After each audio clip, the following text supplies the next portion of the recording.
إن الحمد لله نحمده ونستعينه ونستغفره ونعوذ بالله من شرور أنفسنا وسيئات أعمالنا من يهده الله فلا مضل له ومن يضلل فلا هادي له أشهد أن لا إله إلا الله وحده لا شريك له وأشهد أن محمدا عبده ورسوله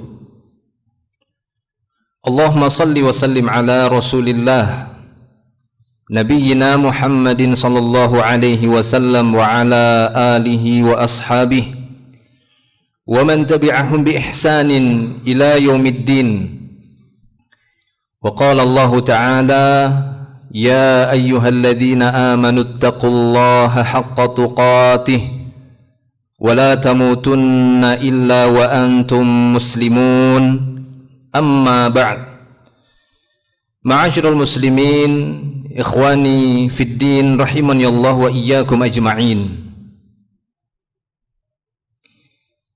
أوصي نفسي وإياكم بتقوى الله فاتقوا الله ما استطعتم فاتقوا الله حيثما كنتم لعلكم تفلحون فقد فاز المتقون. Saudara-saudaraku kaum muslimin yang dimuliakan oleh Allah Subhanahu wa taala. Segala puji hanya milik Allah Subhanahu wa taala. Kita memuji Allah dan bersyukur kepadanya atas segala nikmat-Nya. Salawat dan salam kita tujukan untuk Nabi kita Nabi Muhammad sallallahu alaihi wasallam. Kaum muslimin yang dimuliakan oleh Allah Subhanahu wa taala, saya mewasiatkan untuk kita semua, untuk diri saya pribadi dan kepada para jemaah semuanya untuk senantiasa menjaga nilai-nilai ketakwaan kita kepada Allah Subhanahu wa taala. Dan ketahuilah para jemaah yang dimuliakan Allah Subhanahu wa taala, ketakwaan kepada Allah Subhanahu wa taala merupakan miftahul ulum. Ketakwaan seorang hamba, tekad kuat seorang hamba untuk bertakwa kepada Rabb-Nya, ini merupakan kunci untuk mendapatkan ilmu, khususnya ilmu syar'i. Karena ilmu agama ini merupakan nur, merupakan cahaya yang datang dari Allah Subhanahu wa taala, yang tak akan mungkin diperoleh dengan sempurna, dengan baik dan manfaatnya besar, kecuali bagi orang-orang yang ketika mereka mempelajari ilmu tersebut, niat kuat mereka, tekad kuat mereka diiringi dengan ketakwaan, keinginan untuk bertakwa kepada Allah Subhanahu wa taala dengan semaksimalnya. Bertakwa kepada Allah Subhanahu wa taala merupakan modal utama yang dengannya Allah taala akan melimpahkan kepadanya ilmu dan hidayah, yang itu merupakan nur baginya, merupakan cahaya baginya, yang dengannya dia berjalan di muka bumi ini, yang dengannya Allah Subhanahu wa taala akan mengampuni kesalahan-kesalahannya. Manfaat ilmu itu seakan-akan tercabut dan seakan-akan dia seperti tidak memiliki ilmu, padahal dia pernah mempelajarinya, karena dia tidak memperdulikan ketakwaannya kepada Allah. Tidak ada tekadnya untuk melaksanakan perintah-perintah Allah. Tidak ada niat kuatnya untuk menjauhi larangan-larangan Allah Subhanahu wa taala. Adapun orang-orang yang bertekad kuat untuk melaksanakan perintah-perintah Allah dan menjauhi larangan-larangannya, maka Allah Subhanahu wa taala akan memberikan kepadanya nur, yaitu ilmu yang bermanfaat, dan itu menjadi hidayah yang dengannya dia berjalan di muka bumi ini. Allah Subhanahu wa taala berfirman di dalam surat Al-Hadid ayat yang ke-28. Qala Allah taala ya ayyuhalladzina amanu taqullaha wa aminu bi rasulih yu'tikum kiflaini min rahmatih wa yaj'al lakum nuran tamshuna bihi wa yaghfir lakum wallahu ghafurur rahim.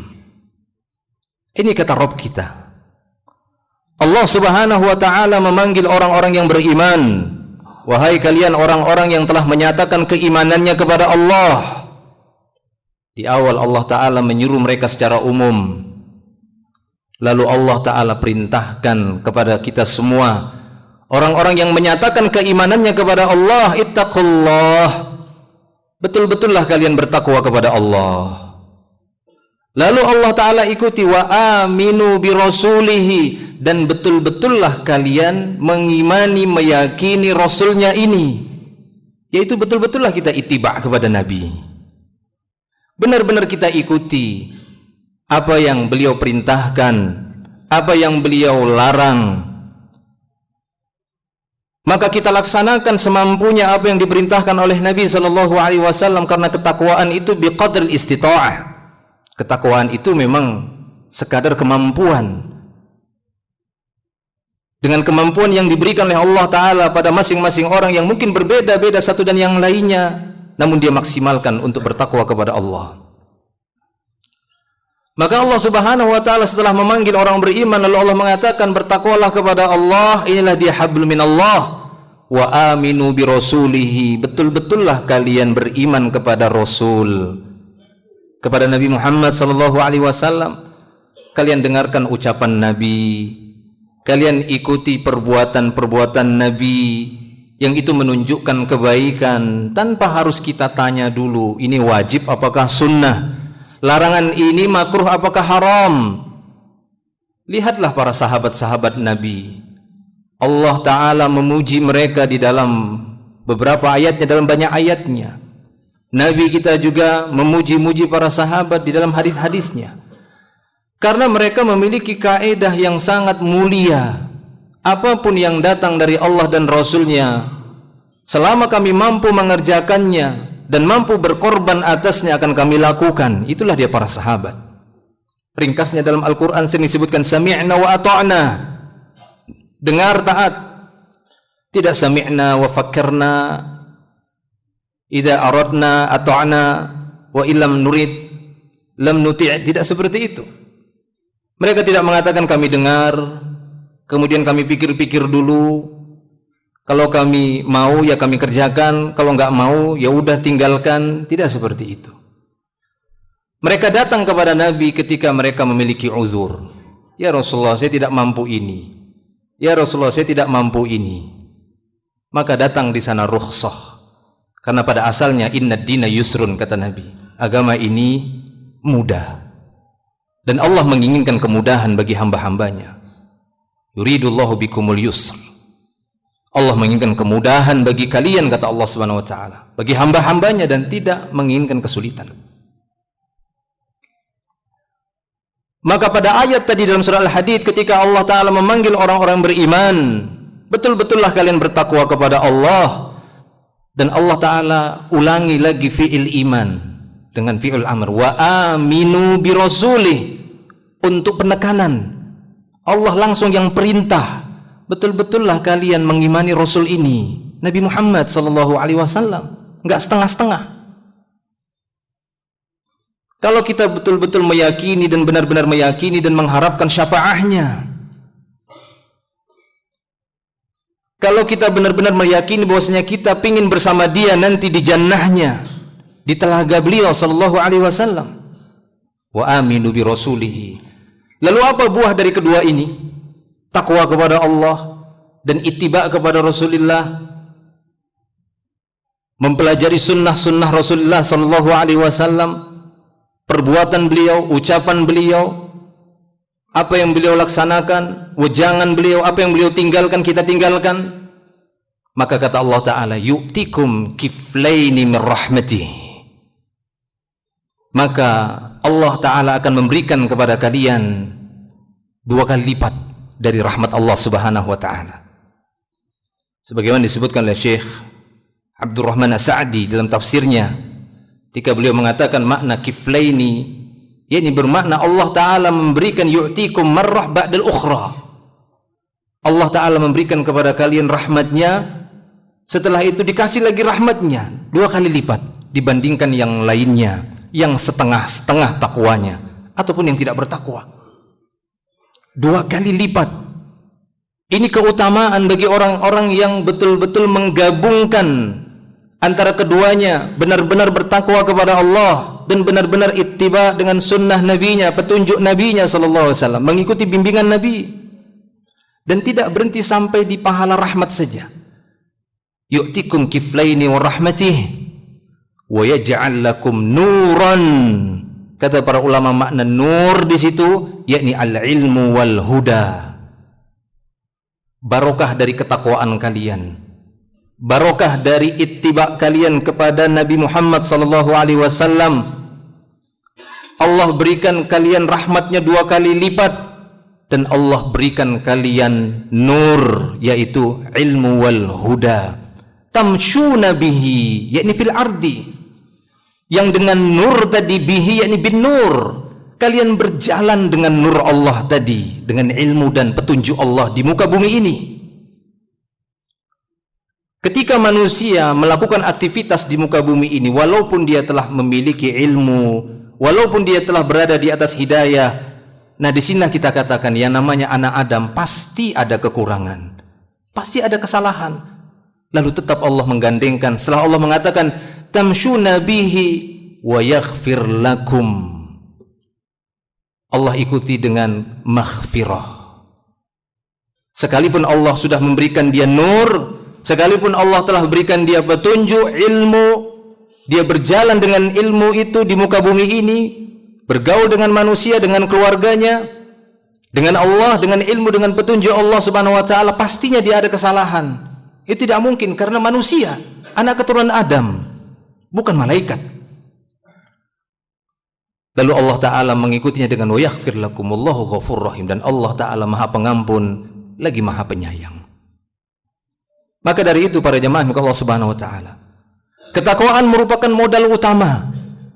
Tekad seorang hamba untuk bertakwa kepada Rabbnya, dan definisi takwa sebagaimana yang sudah dijelaskan oleh para ulama dan mungkin sudah berulang-ulang kita mendengarnya. Ringkas, sebatas melaksanakan apa yang diperintahkan oleh Allah dan menjauhi larangannya, itulah dia takwa. Dan dengan ketakwaan ini para jamaah Allah subhanahu wa ta'ala, Allah subhanahu wa ta'ala akan memberikan kepada seseorang selain nur tadi.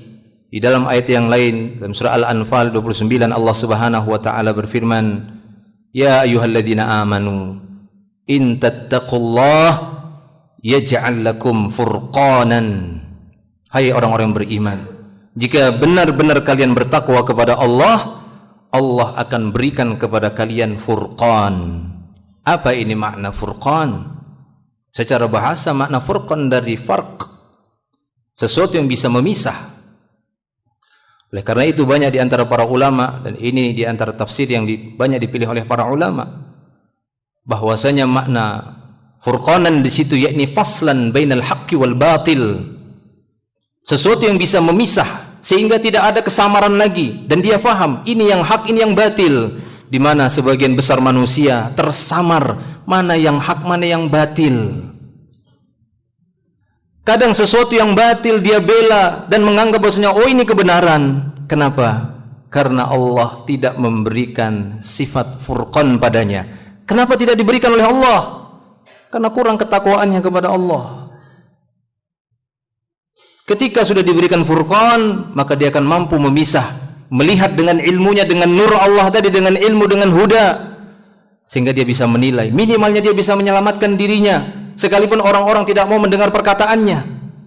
Tapi dengan ilmu yang Allah berikan kepadanya, dengan bimbingan dari Allah, mengikuti sunnah Nabi, bertakwa kepada Allah, dia mampu menghindarkan dirinya, karena dia tahu yang ini yang batil tinggalkan, dan ini yang hak. Itu Allah berikan bagi orang-orang yang bertakwa.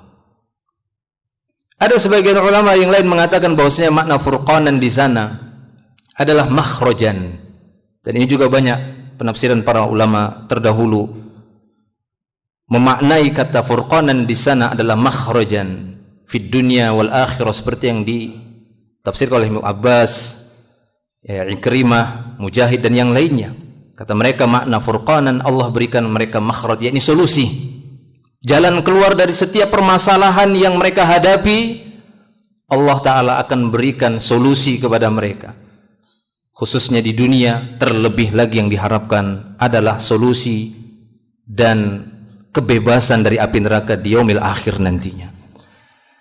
Maka para jemaah Allah Subhanahu wa taala, penting bagi kita untuk menyambut ilmu yang ada di dalam Islam, karena di dalam Islam itu dipenuhi dengan ilmu. Al-Quran merupakan nur dari Allah, cahaya dari Allah. Bimbingan Nabi kita itu merupakan nur, dan cahaya ini tidak diberikan ataupun terhalangi bagi orang-orang yang tidak bertakwa kepada Allah Subhanahu wa taala. Sehingga perbanyaklah kita memohon ampunan kepada Allah dan perbaikilah ketakwaan kita kepada Allah Subhanahu wa taala. Aqulu qawli hadza astaghfirullah li wa lakum wa lisairil muslimin innallaha ghafurur rahim fa'tabiru ya ulil albab.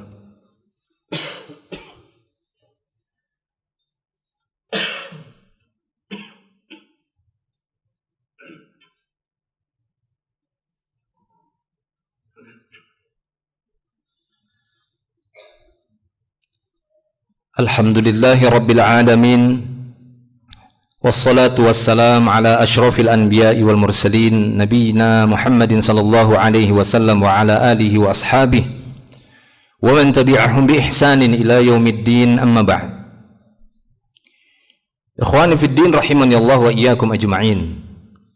Nabi kita sallallahu alaihi wasallam menyebutkan kita orang-orang Islam kaum muslimin seperti satu jasad, yang apabila jasad itu satu tubuh, ketika ada satu anggota tubuh yang merasakan sakit, maka seluruh tubuh akan merasakannya dan akan berusaha untuk mengobatinya.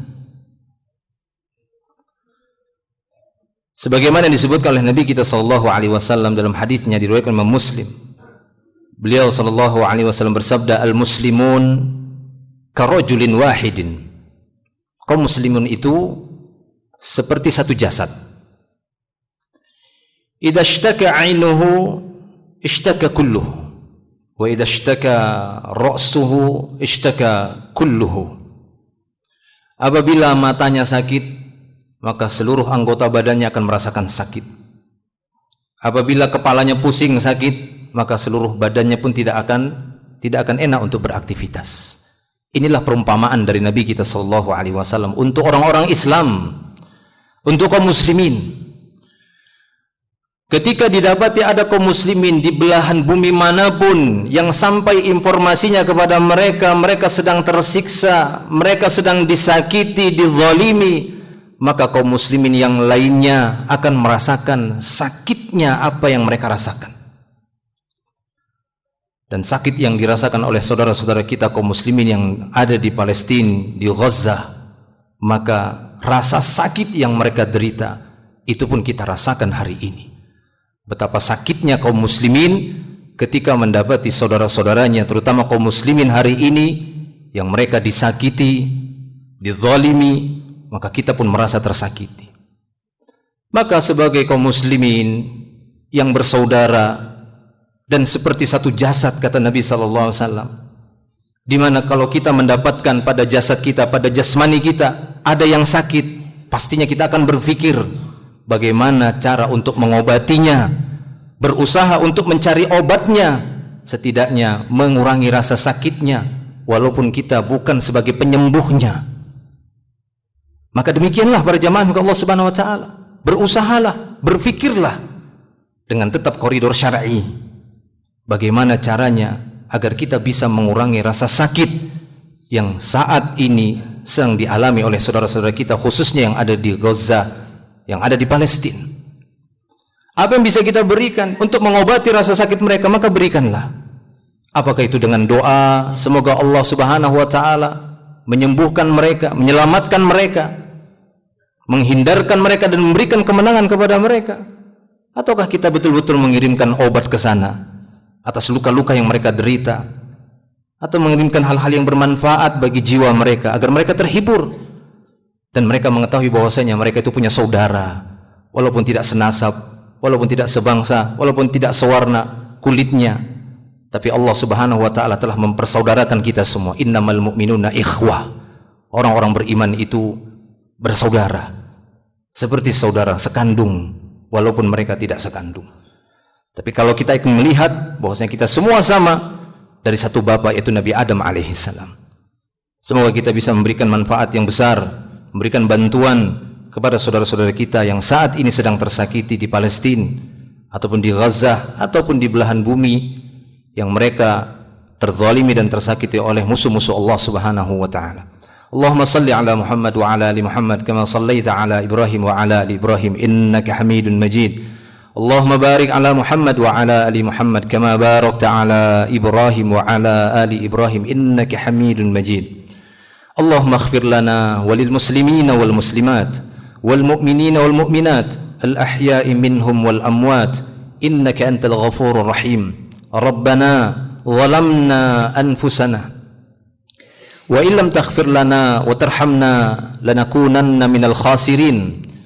Rabbana la tuzigh qulubana ba'da idh hadaitana wa hab lana min ladunka rahmah innaka antal wahhab.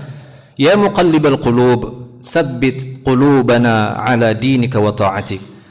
Allahumma ansur ikhwanana al-muslimina fi Gazzah. Allahumma ansur ikhwanana al-muslimina fi Palestin ammah. Allahumma ansur ikhwanana ala a'daihim a'da'id din wa dammir a'da'ahum tadmira. Allahumma rabbana atina fid dunya hasanah wa fil akhirati hasanah wa qina adzaban nar. Wa sallallahu wasallam ala nabiyyina Muhammadin wa ala alihi wa sahbihi ajma'in. Akhiru da'wana alhamdulillahi rabbil alamin. Aqimus shalah.